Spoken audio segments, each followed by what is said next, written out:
Hello guys, welcome to my YouTube channel. This is our series in Power BI for data analysts. So today we'll be diving into one of the tools that makes Power BI very strong and popular, and that is dimensional modeling. Now, when we talk about modeling, we're talking about relationship that exist between tables or amongst tables.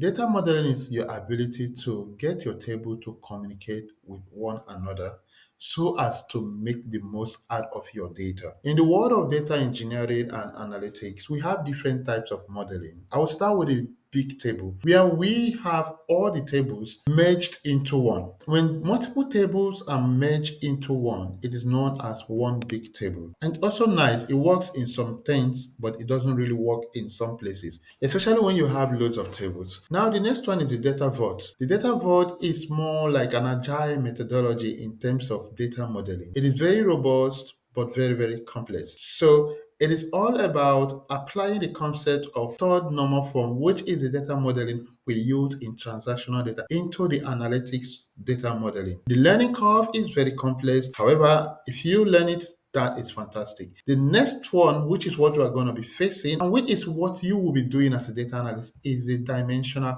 modeling. And it can also be called the multidimensional modeling, Kimball Methodology, star schema. Wherever you see all these names, and even the snowflakes, wherever you see all these names, just know that this means dimensional modeling. So do not be perturbed. You're going to be seeing them in your job description, and please don't let it bother you. I am here to demystify what it's all about. Now, I'm sure you have seen this type of design maybe on Google or different places on LinkedIn. This is the conventional star schema. This is the star schema we are talking about. A situation where we have a table and all the other tables communicate directly to the central table is known as star schema. But we also have another situation where all the tables cannot directly be linked to the central table, and this type of table is known as snowflakes. Now, this happens when you're unable to link this extra table directly to the central table, and this creates what we know as snowflakes. And this is about the simplest form of snowflakes. But the standard is that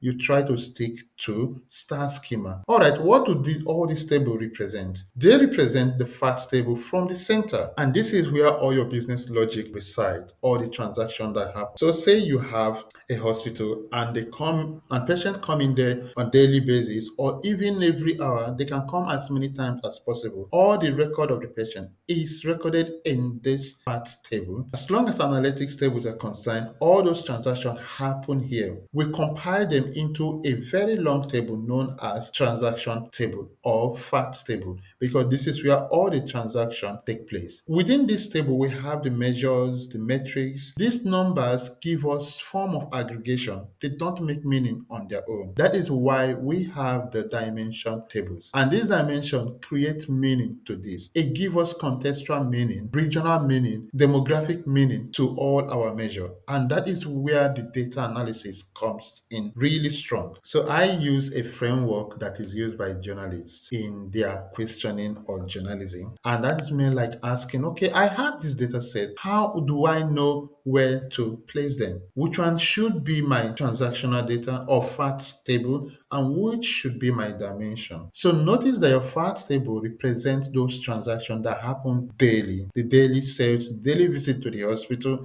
the daily visit to the pharmaceutical places, the daily production in the manufacturing industry, the daily cases that you handle in the legal industry. These things represent facts table. They represent your transaction. Now, the other framework is who performed the transaction, what was actually the transaction that was performed, where it was performed, when it was performed, and how it was performed. That's the framework I use to perform data modeling. And now let's dive deep into it. In this analysis, I will be using retail data. And in retail data, our transactions is called sales. So the middle table is known as my sales table. And the next thing is, what am I selling? What I'm selling is known as the product. And who I am selling to is known as my customer. Where I am selling this is known as the location. This can be my store location, the geographic location like the region or the territories, that represents where I am selling. It can also represent online shops. So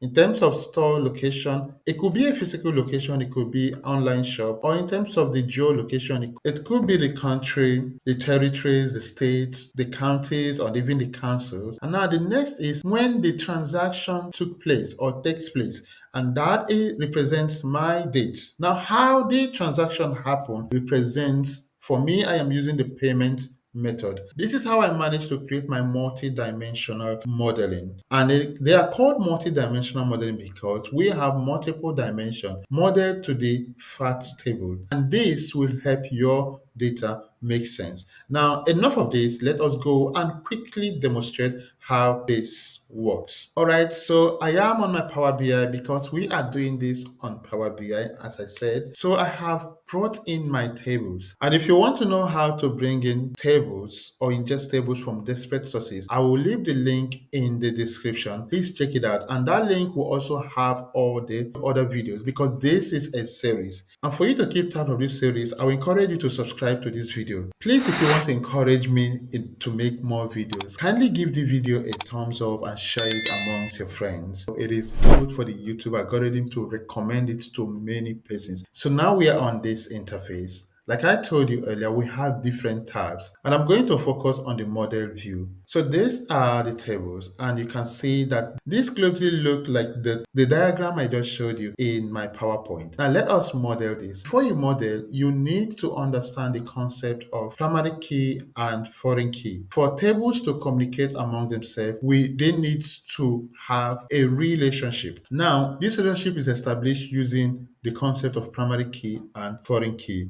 A primary key is a key, like an ID, that identifies you in your home table. Look at it as you being in your home country. Your passport makes you a citizen. You are like a primary key in that country. And when you find yourself in another country, that ID, that your same ID shows that you are a foreigner in that country. So does it work here? Sales ID in sales table means it is a primary key in this table. And then product ID, customer ID, being in a foreign table means they are foreign key.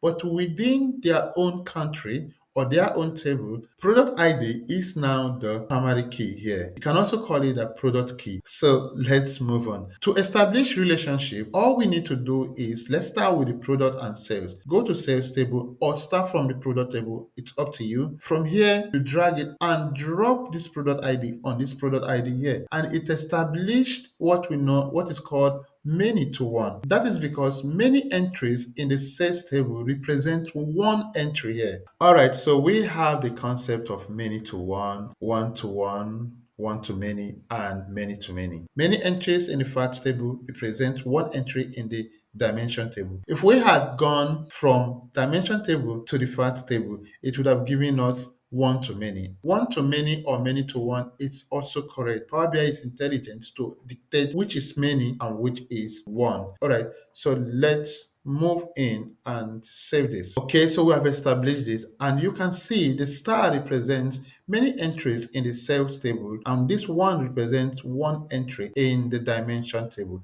Let's do it for the next one. This is regional ID on region ID in the sales. Exactly the same thing. Now one to many. That is what is selected because we are coming from the dimension to the fact. I will save it and continue. So let's move in. Customer ID, place it on customer ID, and this is how easy it is. Now notice we have this product subcategory and product category. They are unable to directly link to the sales table. So at this point, we are done with the star schema. However, we still do have tables that we want to link, and we are unable to link them directly to the sales table. This is where we go ahead and create a snowflakes. So our table is no longer going to be a star schema, it's going to be a snowflake. So all I need to do is to pick this subcategory here, subcategory ID to the subcategory ID here, and that's it. One to many, happy. And then this is the last one. I have category ID, bring it to category ID here, and that's one to many, and that's it. I have been able to establish this, and that is how interesting